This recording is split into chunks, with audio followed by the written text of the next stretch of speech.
করি, যেখানে আমার ওয়াকিং ডিস্টেন্স, আমরা এখানে কি করছি, আমার ছেলে মেয়েদেরকে গাড়িতে করে স্কুলে পাঠাচ্ছি। মনে করেন এখান থেকে একটু, যেখানে আমি পায়ে হেঁটে গেলেও কিন্তু পারতেছি, এটা কিন্তু আমরা করতেছি না।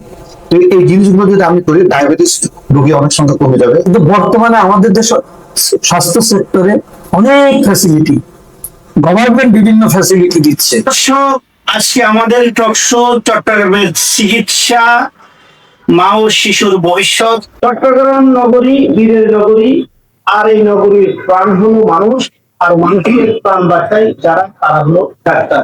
আজ আমাদের সাথে আছেন দুইজন আলোকবর্তিকা, আছেন চট্টগ্রাম মেডিকেল কলেজ হাসপাতালের সম্মানিত পরিচালক brigadier general Taslim Uddin sir, আছেন চট্টগ্রাম মা ও শিশু হাসপাতালের পরিচালক ডক্টর নুরুল হক স্যার।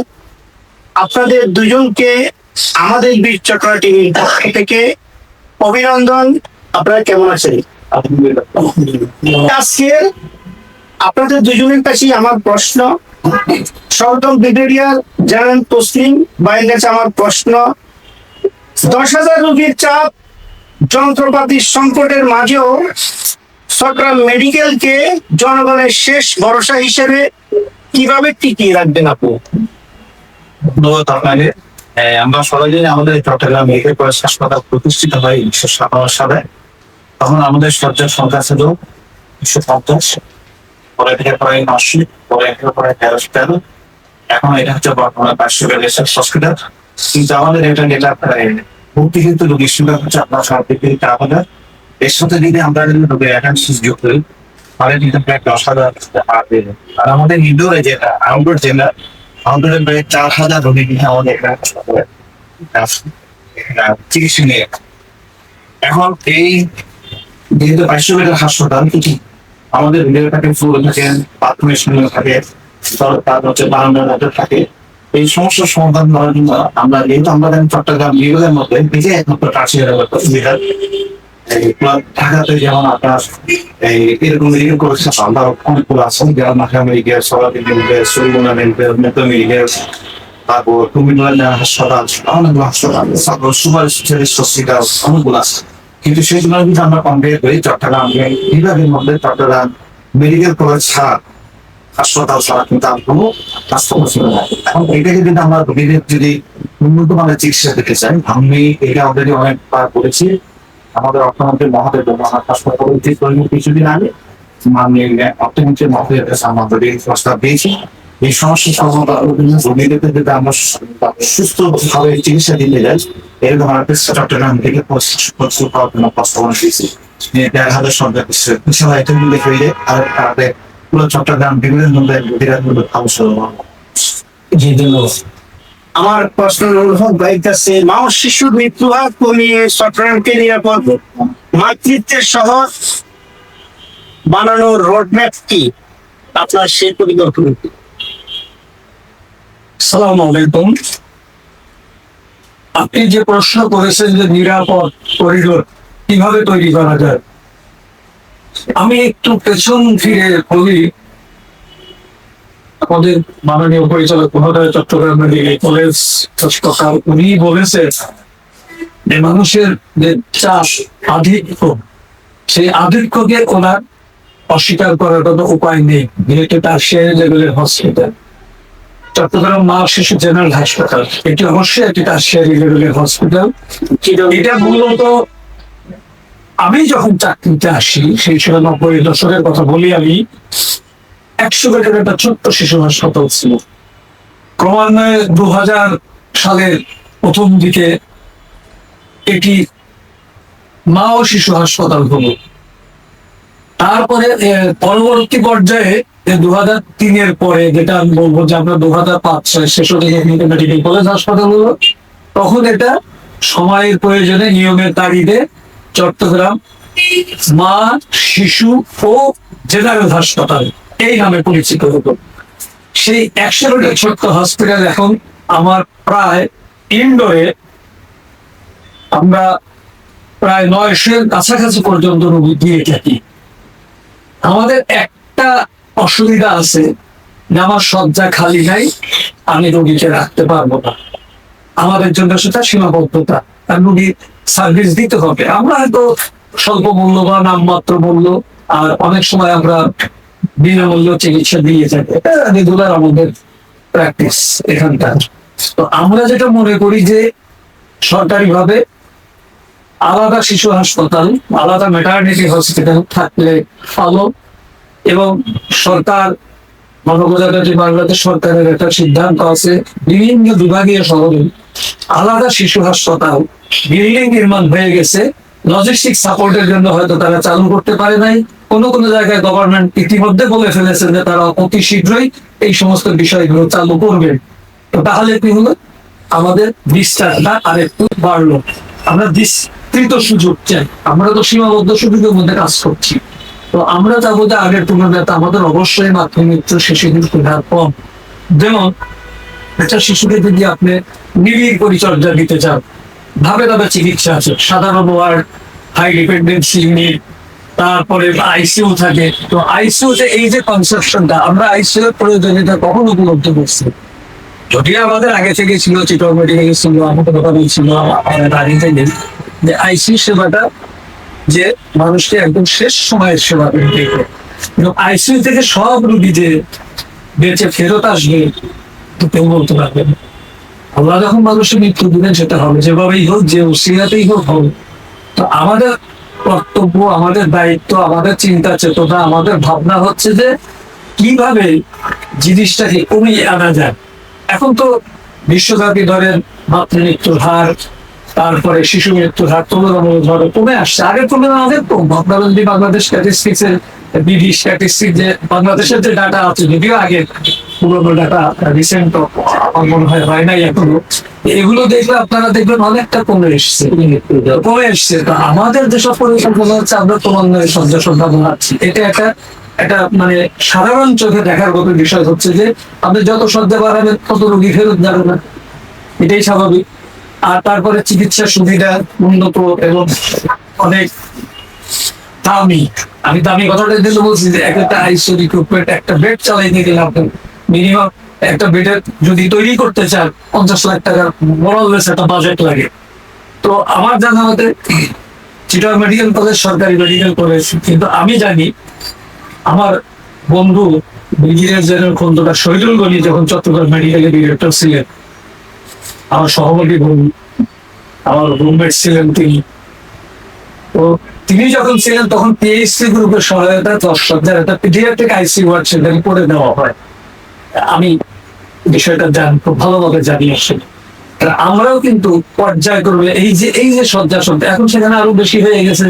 সেখানে সুন্দর নিউনেটাল আইসিইউ হয়েছে। আগে নিউনেটাল আইসিইউ আমি সরেজমিন অনেক বছর আগে গিয়েছি যে আমার হসপিটাল কিভাবে চলে, দেখি ওখানকার আরো উন্নততর কিছু আছে কিনা দেখার জন্য। সেই ক্ষেত্রে যেটা দেখেছি এখন অনেক পরিবর্তন হয়েছে। এখন নিউনেটাল ওয়ার্ড আমি কিছুদিন আগে গিয়েছিলাম, আমার সেখানে পরে ডাক্তার যখন সে।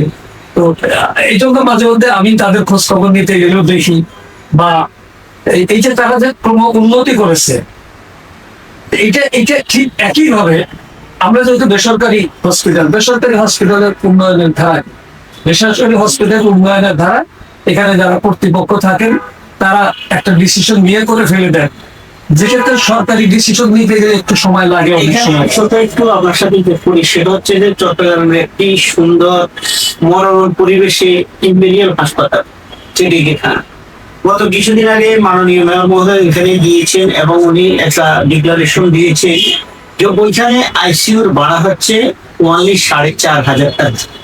তাহলে ওটা তো বেসরকারি হাসপাতাল, উন্নত চিকিৎসা, তো ওটার তুলনায় আপনাদের হাসপাতালের আইসিইউ ফিটা বেশি হচ্ছে না?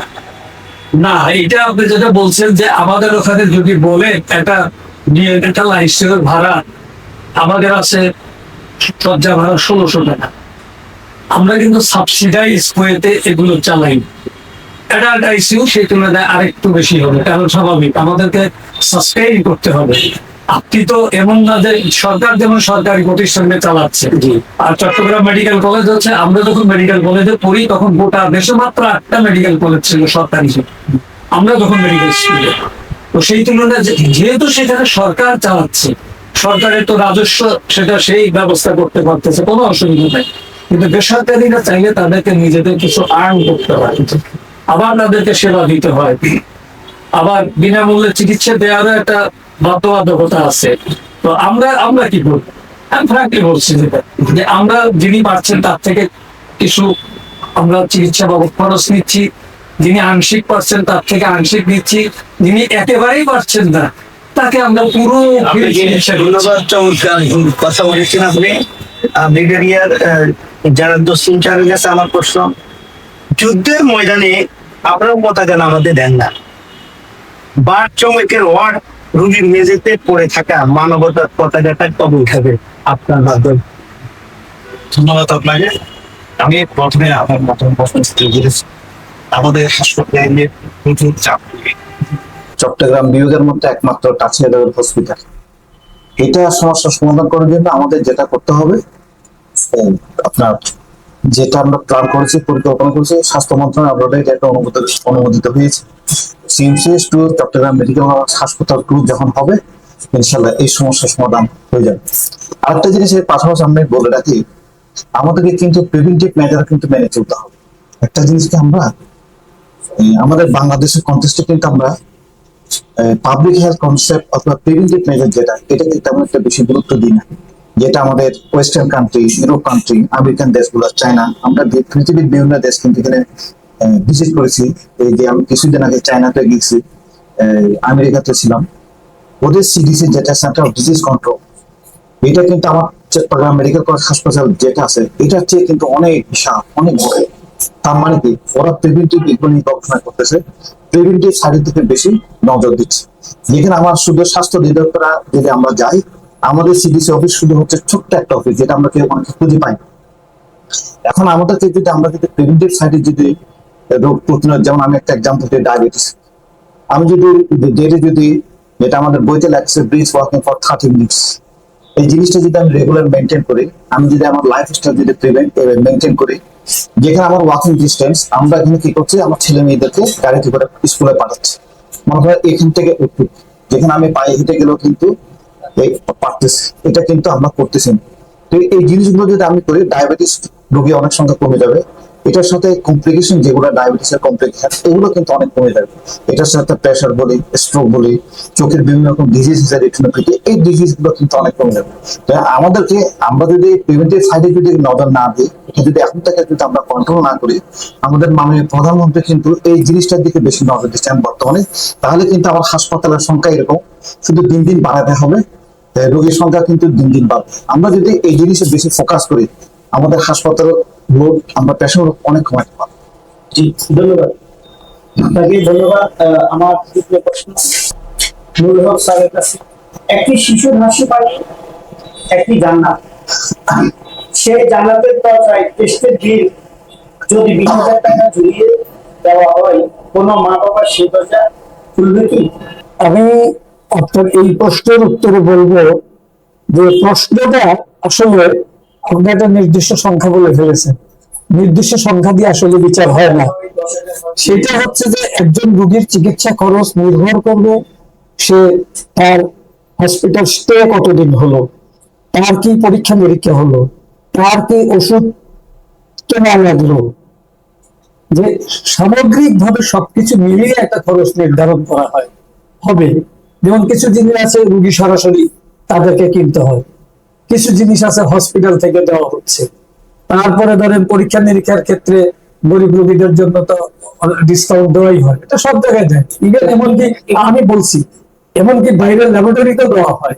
আমি আমি কিন্তু সামগ্রিকভাবে কথাগুলো বলছি, আমি শুধু একটা ছোট্ট জায়গা থেকে মানে আঙ্গিকে বলছি না। আমার আঙ্গিকটা হচ্ছে যে চিকিৎসা ব্যবস্থার সামগ্রিক অবস্থাটা কি। আমরা আজ থেকে 10 বছর আগে, 20 বছর আগে, 30 বছর আগে আমাদের কি চিকিৎসা ফ্যাসিলিটি ছিল? এখন চিকিৎসা ফ্যাসিলিটি, আমাদের মানুষ যখন বিদেশে যেত, আমি 93 সালের একটা উদাহরণ দিই আপনাকে, সময় কভার করবে কিনা জানি না। আমি অস্ট্রেলিয়ান একজন ইউরো সার্জন, তার সাথে আমি প্রথম চাকরিতে এসে কাজ করলাম।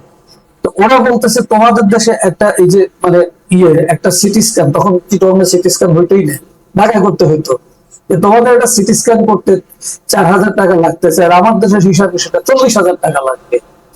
তাহলে তখন এই সমস্ত জিনিসের অভাব ছিল। অভাব বলতে অপ্রতুলতা, মানুষ ব্যাংকক, সিঙ্গাপুর, ইন্ডিয়া, পাশের দেশ বা বিভিন্ন ইয়েতে যে যায়, কেন যেত তখন মানুষ? এই সমস্ত চিকিৎসা ডায়াগনস্টিক ফ্যাসিলিটি গুলো ছিল, আমাদের তখন এত ফ্যাসিলিটি ছিল না। কিন্তু বর্তমানে আমাদের দেশ স্বাস্থ্য সেক্টরে অনেক ফ্যাসিলিটি, গভর্নমেন্ট বিভিন্ন ফ্যাসিলিটি দিচ্ছে। যেমন আমি আমার প্রতিষ্ঠানের কথা বলি, আমার একটা এমআরআই মেশিন খুব দরকার, কিন্তু আমরা অত অর্থের অভাবে আমরা জোগাড় করতে পারছি না। আমাদের প্ল্যান আছে যে আমরা অবশ্যই জোগাড় করছি, কিন্তু আমরা একটা সিটি স্ক্যান মেশিন কিনেছি বিভিন্ন মানুষের থেকে সাহায্য নিয়ে। যখন এই সিটি স্ক্যান মেশিনের সাহায্য চাইলো, তখন একজন আমার সামনে প্রথমে আমাদের দিলেন 10,000 টাকা। আমি অনুপ্রাণিত হয়ে বললাম, আমি এত দিতে পারবো না, আমার পকেট থেকে আমি 500 টাকা বের করে দিলাম যে আমি 500 টাকা দিতে পারতেছি। এটা জাস্ট আমার ইন্সপিরেশনের জায়গা কোনটা ছিল সেখান থেকে আসছে। আমরা কিন্তু সেই প্রায় 3.5 কোটি বা 4 কোটি টাকার মতো একটা সিটি স্ক্যান মেশিন আমরা নিজেরা উদ্যোগ নিয়ে মানুষের কাছে সাহায্য নিয়ে কিনেছি। তা আমরা এমআরআই মেশিনও কিনে ফেলবো, তাহলে আমার চিকিৎসার জায়গায় একটা এমআরআই মেশিন কিন্তু নাই, এখন পর্যন্ত নাই। আমরা করব, আমরা ভবিষ্যতে যেমন কার্ডিয়াক সার্জারি শুরু করবো, আমাদের ইনফ্রাস্ট্রাকচার আছে, তাহলে যন্ত্রপাতি নাই, লজিস্টিক নাই, এগুলো লাগবে। তাহলে এর পিছনে কি দরকার? অর্থ। তো সেই অর্থটা যদি আমরা পাই, আমরা অতি দ্রুত সমস্যা করতে পারবো। আপনি একটা প্রশ্ন করেছিলেন যে করিডোর কি, চিন্তা কি? চিন্তা তো আমাদের অনেক কিছুই আছে, এটাকে একেবারে খুবই অত্যন্ত উচ্চমানের সুন্দর মানের একটা জিনিস করতে চাই, কিন্তু সেই সাথে আমাদের আর্থিক সামর্থ্য থাকতে হবে। তবে ইনশাল্লাহ আমরা আশাবাদী যে মানুষ আগের তুলনায় এখন অনেক চিকিৎসা পাচ্ছে। আমি অনেক সময় বলি যে একটা মানুষ চট্টগ্রাম থেকে বা গ্রাম থেকে চট্টগ্রাম শহরে আসবে অথবা ঢাকায় যাবে, তার কাছে যে যে জিনিস আমার দেশ থেকে একজন ব্যাংকক, সিঙ্গাপুর বা অন্য দেশে যাবে, তাহলে তার কাছে কিন্তু ব্যাপারটা অনেকটা ওই রকমই, শুধু তুলনামূলক বৈষম্য কিসের? খরচের আধিক্য, সেটা বেশি। তাহলে মানুষের দৌড় গোড়ায় ঘরে ঘরে চিকিৎসা ব্যবস্থা পৌঁছে দেওয়া দরকার। উপজেলা স্বাস্থ্য কমপ্লেক্স আছে, সরকারি কথা বলছি আমি, ইউনিয়ন স্বাস্থ্য কেন্দ্র আছে, তো সরকার তো, তারপর কমিউনিটি ক্লিনিক, এই যে বিভিন্ন বিষয়গুলো সরকারের উদ্যোগ আছে, চিন্তা ভাবনা আছে। এখন এগুলোর যদি সফল বাস্তবায়ন HM Expert B500 CWR স্বাধীনতার সুবর্ণ জয়ন্তীতে নতুন বাংলাদেশ গড়ার প্রত্যয় HM Steel